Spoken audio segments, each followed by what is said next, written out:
Good morning. I come from a country where things go missing a lot. In the last 50 years, we've lost some $500 billion from oil revenues, sometimes ships, airplanes. And even at the time, our president went missing in Saudi Arabia for 5 months. It is the reason why my favorite musician, Fela Nicola Kuti, refers to my country, Nigeria, as BBC. Not BBC News, but Big Blind Country. But some events happened, as you must have heard, in April. First, Nigeria's economy was recalculated, rebased, and recalibrated to become the first and the biggest economy in Africa, surpassing South Africa. And you know, in Nigeria, anytime we have little good news, we go out to party. So Nigerian officials, apart from orchestrating this news as global news, sent out invitation letters for everybody to come to Abuja to party about our new economic milestone. But you know, as the invitation letters were going out, events have a way of smashing up against each other. A group of militants arrived at a secondary school in northeastern Nigeria, in a place called Chibok, went to the school where students were taking final exams and abducted over 250 girls. The Nigerian government, unwilling to deal with this rude interruption of the party in progress, said, well, the abductions were carried out as a result of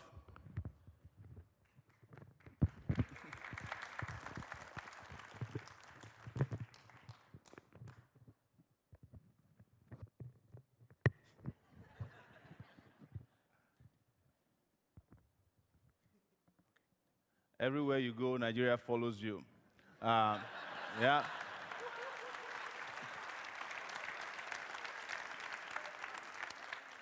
That's some epileptic power supply affecting my microphone.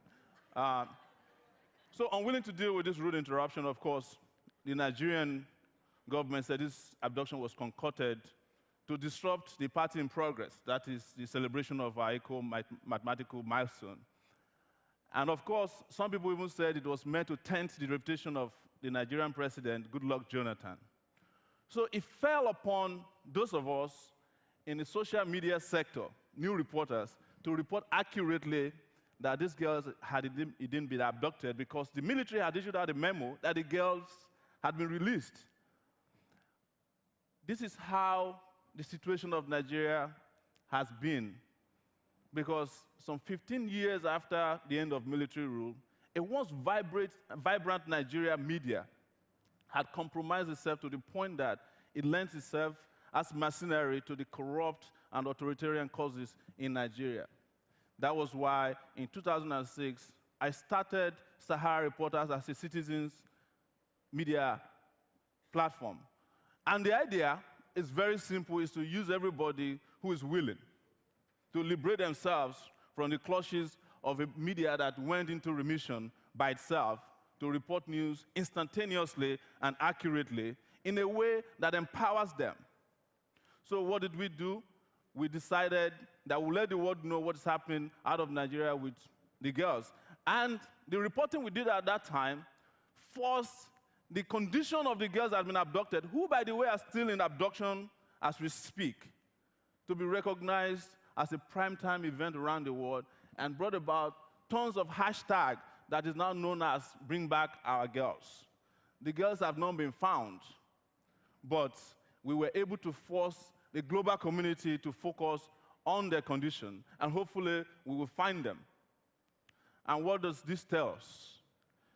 It is to make people understand that the power of the media has shifted. The narrative of telling the stories, of the context of stories in different parts of the world, in countries around the world, especially in Africa, has shifted by way of the work we do. And regardless of what anybody tells you, citizen journalism works, because you probably have seen the mainstream media people saying, no, citizen journalism doesn't work. An example is the man behind me. His name is James Onanefe Ibori. He used to be a cashier at Wikis in London and had been involved in petty stealing. But somehow he was able to forge a new passport and went back to Nigeria and found himself politically in power again after he left London. And with finding himself in power, a thief never stops stealing. They just graduate. So he looted the economy of the state, one of Nigeria's richest oil states known as Delta State. And with that, he was able to go back to the same London and buy pricey properties. He bought luxurious cars, even bought a private jet, and had the jet delivered by 2 weeks late because he wanted iPod jacks installed on every seat. He wanted to capture his own technological moment. That's how thieves are. And with that, before he could get this Bombardier jet delivered to him, the asset had been frozen by a London court. Ibori is sitting today in jail in the UK, sentenced 13 years to jail because of efforts of citizen reporters like us. How did that happen? It was because a Nigerian citizen who worked with us went to his garage in London and found a Bentley sitting down there, never having been driven, took a picture of it, and that gave the whole country the connection between the corruption that has been ravaging and bringing poverty to them and what Mr. Ibori did. All right?